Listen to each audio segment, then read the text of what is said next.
Hello and welcome to Atop the Fourth Wall, where bad comics burn. We've talked before about the rise of independent comic publishers in the 80s, so let's spotlight a specific one today, Malibu Comics. Malibu got its start in 1986, mostly with black and white comics, as a lot of indies did at the time.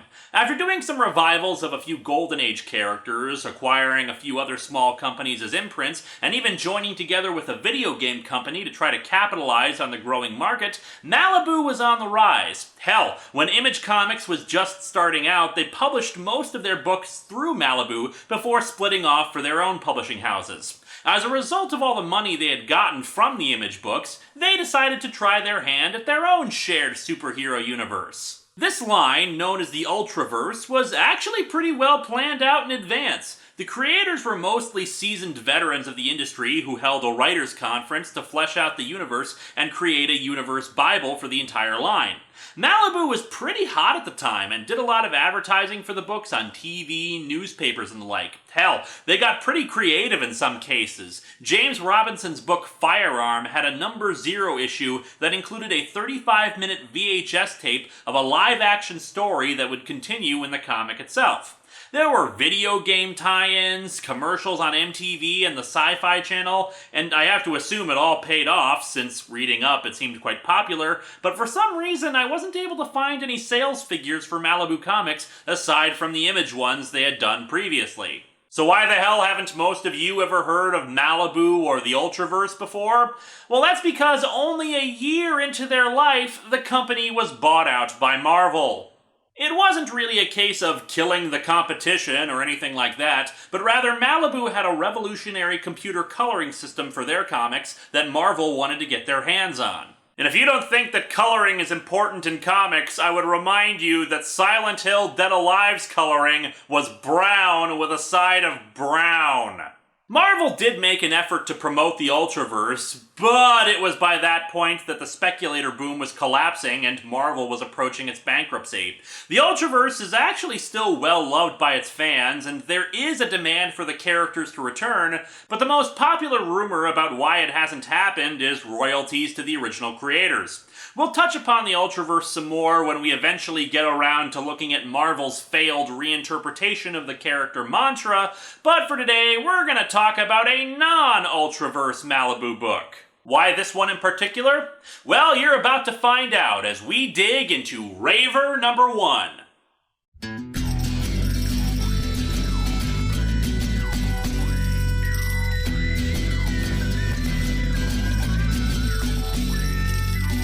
Welcome to Atop the Fourth Wall, where bad comics burn. Linkara's gonna teach you all a lesson you won't learn. Brodsky, you're not the smartest. Life out, you're not an artist. Anyone who's had a bad comic published, it could be your turn. Linkara, he's a man punch, wears a pretty hat. Linkara, he has a magic gun. Where'd he purchase that? Linkara, coins, robots, Amazons and trucks. Linkara, this comic sucks. Linkara.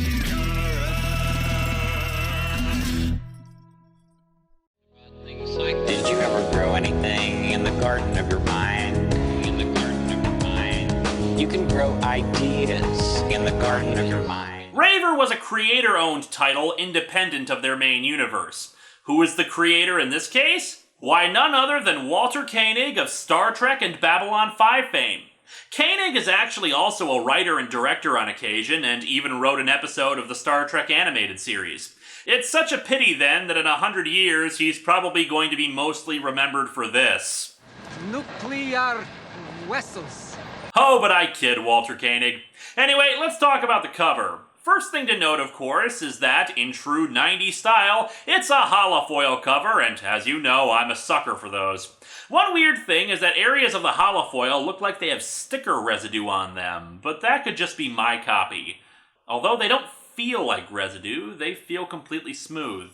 Otherwise, the cover is nothing interesting, just a guy who I presume is Raver posing at a bizarre angle and making a dull surprise face. Collector's Special! You know, I'm beginning to think that these comics don't realize that the way to a true collector's edition is a trading card with Mr. T on it. We open at an elementary school where a teacher is bringing a man named Norman to her class. I can't believe that third graders are going to be interested in a career in buying and selling. Agreed. These kids are just now learning about multiplication tables. Can we try to not start throwing them into the job market? Abigail, I really think this is a mistake. It can't be raining outside. It could always start. Can't be raining. The hell was that? The dude never even brought up the weather. Why did you start talking about the rain? I guess it could be because he's wearing a trench coat, but some people wear trench coats without it raining. You think I have this thing to protect me from the weather? I have it because it's friggin' awesome. The teacher, Abigail, opens the door and reveals that her students are completely out of control, running on desks, throwing stuff around. Dear God, that kid is jumping up and down on another kid! Silly, my students and I have a special understanding. Yeah, an understanding! An understanding that you're the worst teacher ever! Abigail takes out a box of cookies. What is this? You bribe them with cookies? It's either that or beat their behinds and make them afraid of me. How have you not been fired yet? Despite the presence of cookies, the kids continue to argue and brawl until they accidentally smash a clay cat sculpture on a girl's desk. All the other kids in the class berate the kid responsible, and Norman steps in to defend him, saying he should just apologize and they may even be able to fix it. However, the kid is a complete and utter brat. It's all your fault! Who wants to hear about your stupid job anyway? Leave your stupid comments in your pocket. You're the one to blame! Aw man, I bet the teacher's gonna have to give this kid 2 cookies to get him under control. Seriously, bribing the students? No wonder they're a bunch of little crapheads. Such a stirring argument as, you're the one to blame, is apparently too much for poor Norman, who shuts his eyes and just yells out, no! Before a bunch of lights emit from his body and we cut to our cover character Raver in the middle of the street. Boy, did that hurt. Where the hell am I? You're the hell here. No pestilence, no gargoyles. By Jove, Norman, I think you finally got it! Did we skip over a page or something? Raver is Norman? And what pestilence? The hell is going on? He comes across an ice cream truck that boasts that it contains over 100 flavors. And yet somehow it does not contain Rocky Road.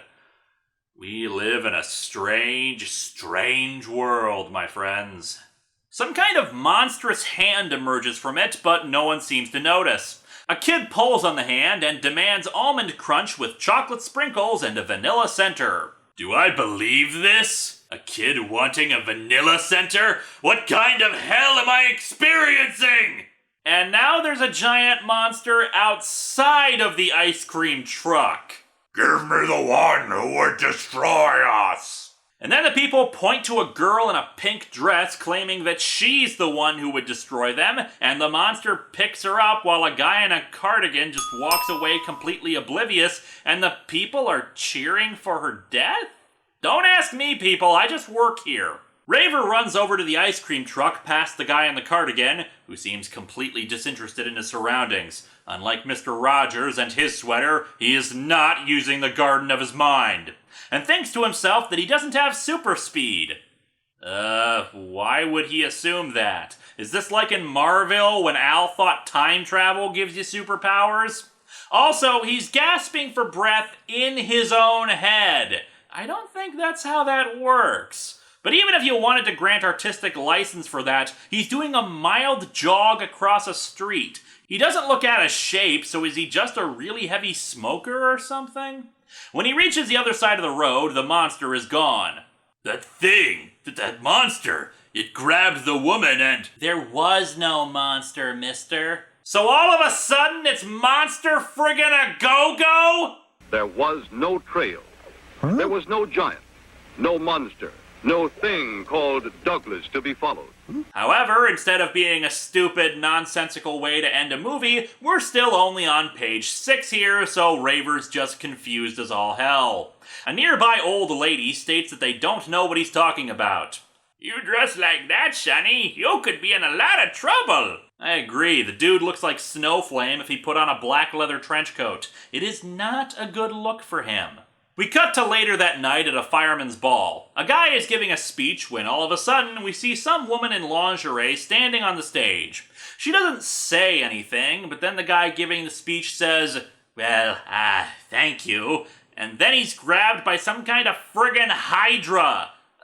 Are there scenes missing or something? Was this comic printed before it was finished? Which is he who would destroy our happy world? Well, if it means we can end this sooner, then I volunteer to destroy it. The people in the crowd point to some guy who is just getting some punch. What a bunch of dicks. Punish him who would lead us into war. For God's sake, I have a rash! Do you actually listen to yourself when you speak, or do you find you drift in and out? The Hydra gives the speaker guy some kind of torch, presumably to set fire to the dude. I can only assume that's meant to be ironic, what with the whole firefighter thing. But as we learn on the next panel, the guy was actually electrocuted, so I don't even know what's going on. Then again, I haven't known what's been going on this entire comic, so nothing new there. Raver is passing by and overhears something going on. When he tries to confront the people, they once again tell him nothing is going on and promptly toss him out on his ass. I guess we can also assume that I don't have super strength. Now, if someone would just tell me what powers I do have. Okay, I have to stop for a second and try to explain this, because Lord knows the comic never does. The comic is very, very vague on the details of what the hell is actually happening. I had to do some Google searches to try to figure out the basic plot, and fortunately Comic Vine provided a summary based on a trade of the book, and even that was a bit ambiguous. Apparently, when Norman is yelled at, seriously, he suffers some kind of psychotic breakdown and he twists reality into some kind of new bizarre shape each time. To that end, Norman then becomes Raver, whose powers are different in each one of these realities. If he fails to defeat the enemies he has in this world, he can never return back to normal. And no, the summary did not explain why that happens, where these powers came from, why he has to become Raver for that, or even why the hell he's called Raver to begin with. It's very much like Southland tales in that regard. You might have a pretty good idea of what events are transpiring, but the why of any of those events is unclear, and if you do learn the answers, they just make you even more confused and irritated. That's not a sign of a good narrative if I have to look that up. Anyway, Raver sees Cardigan Man again. Aha! You're the one! You're the one who has been sent to make all this clear to me! And then Cardigan Man walks away. Not! Dude! That is not how you not! Raver continues on, and I guess it's daytime now, since he walks past a field with kids in it while wondering about the monster he had seen before. The kids are exchanging baseball cards when all of a sudden the baseball card comes to life and tells them to tear up all their cards. And then Raver proclaims, "Now you tell me! A shapeshifter!" Now who tells you? Are you hearing things that the rest of us aren't? The ball ain't moving, lads! Oh, we'll be right back. Bloody hell! Oh, we're back now, mate. That pyro is a spy! Oh god, no he isn't! Anyway, one of the kids is pissed off about losing his baseball cards, but the manifestation responds, "You want to be responsible for death and destruction, for the return of wars?" So in this reality, the baseball card speculator boom eventually led to wars. Because he can shapeshift now, I guess, Raver transforms into a giant baseball pitcher and tosses a baseball at the green guy's face. This dissolves the green guy before Raver reverts to normal. Some random kid, woman, guy, I have no idea, comes up to Raver and says that the creature took their brother away and that people who are taken away don't come back. We then cut to a foggy pink whatever. And on a distant planet, those who are ultimately responsible for the creation of Raver, the Ho, watch and muse. The Ho. You know, I would just like to take this opportunity to remind you all that books are full of thinking. They spout off some stuff about how they should have found someone else, that Raver will fix things, and we immediately cut back to Raver talking to the guy from the fireman's ball. Raver claims that there are kidnappings, but the fireman denies it and that there's no crime at all. You've got a bald-headed fireman here! Was the goal of this comic to make every line more nonsensical than the last? Look, I know I shouldn't be surprised by this considering Walter Koenig's episode for the animated series featured cucumber people, purple tentacle dragons, and a guy who wanted to create an army of giant Spocks to take over the universe. However, I would hope that the writing would make a little more sense 20 plus years later is all I'm saying. Someone sneaks up behind Raver and knocks him out with a wrench. I prefer to think it's Murphy Pendleton. I always thought the wrench was the best melee weapon in Silent Hill Downpour, and frankly I could use someone with a more logical story behind him than this. We cut to an evil castle where Raver is being held captive by some kind of mad scientist. Said mad scientist explains that his name is Dr. Eisen, or Isen, I don't know, and that he is the one responsible for controlling this world, and is also the creature who was dealing with the locals before. He's apparently a shapeshifter, according to Raver. I'll have to take his word for it. Raver tries to shapeshift himself into something smaller to free himself of his restraints, but it doesn't work. My shapeshifting must be automatic, as opposed to manual shapeshifting with the use of a stick. I can only do it when he does it. Well, that sounds like a really stupid and inconvenient superpower. If this was being created by your own mind, wouldn't you give yourself better abilities? Instead, he decides to stall for time. Time for what exactly isn't clear, by engaging in a pointless argument about how oppressive his utopia is. It touches the standard points of living in fear versus a lack of war and crime and whatnot. A world strangled by conformity. What conformity? It looked like people were eating very different ice cream flavors, if that helps. No war! No individuality! No crime! No soul! You started a massacre! I caused the revolution! You betrayed the law! But then it starts getting weird. We are proud of our housing! Your people lack character. Our plumbing is superb! They are disloyal to each other. Sanitation is never a problem! You know, people don't really stop and think about how important plumbing and sanitation are to a dictatorship. I mean, how long are people really gonna put up with it if their toilets aren't functioning? Raver's thrown into a pit full of abnormals, but in reality, that just means people who, unlike those in the outside world, aren't assholes. They catch Raver and explain that a lot of people end up cured down here, and Raver figures that the cardigan-sporting people were people brainwashed by Dr. Isen. And then a pterodactyl attacks. Or possibly a pteranodon. I honestly don't know the difference, and more so, I don't care. It seems Dr. Isen doesn't know how to delegate since the creature is actually him. And because he shapeshifted, that means that Raver can shapeshift now as well. As such, they crash out of the castle and turn into giant mech suits. And then there's a random cat between them. Okay, whatever. Who are you? My version of whatever it is you turn into so I can stop you. You are a fool! With my powers, I have eliminated crime! I have cured the world of all war! Infect a society with a deadly disease, you cure it of starvation, but nobody writes odes to the bubonic plague.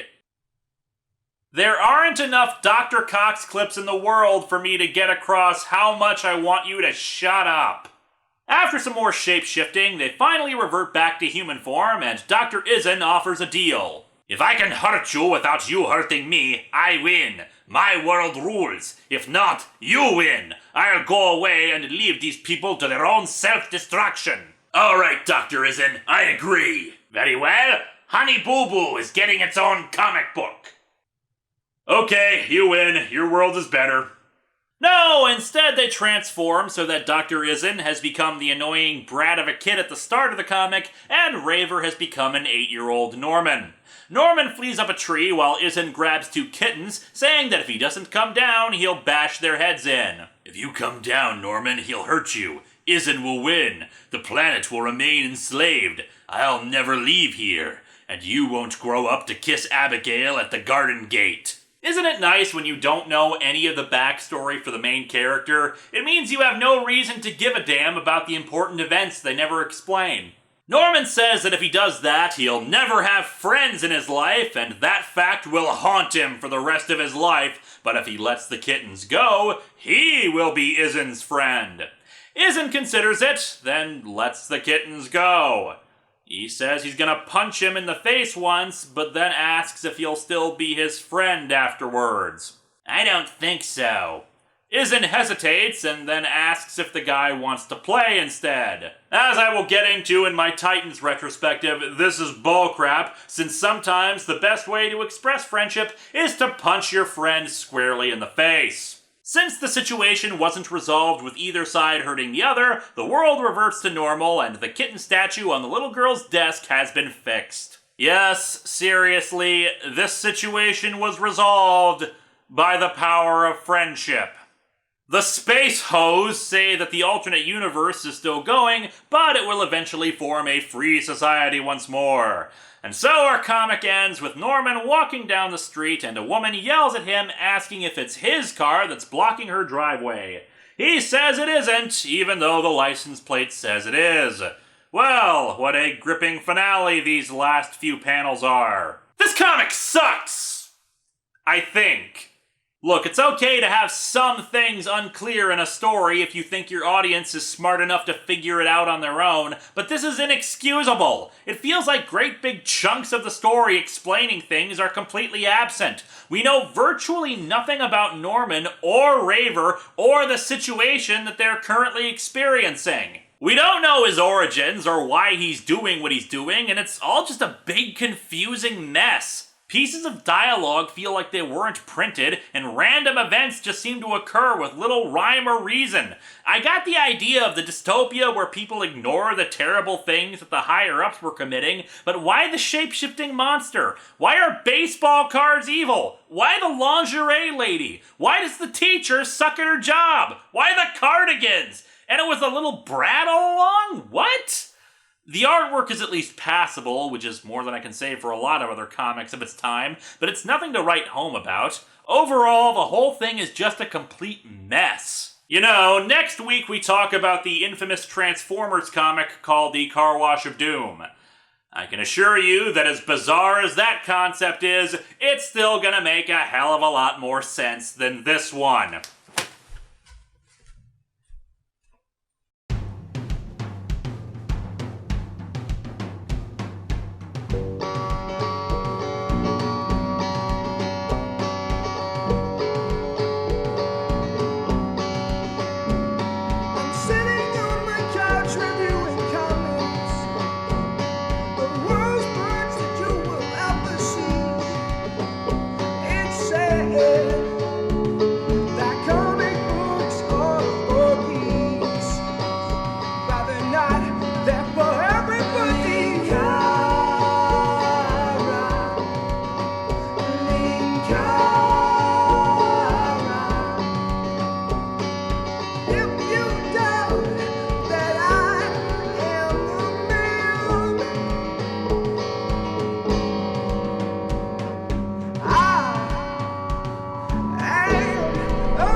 And before me there were centuries of destruction, and in your wake moral decay. Excuse me, have you seen the inner city? I've seen another kind of immorality. There was no peppermint bonbon in that ice cream truck. You diseased maniac!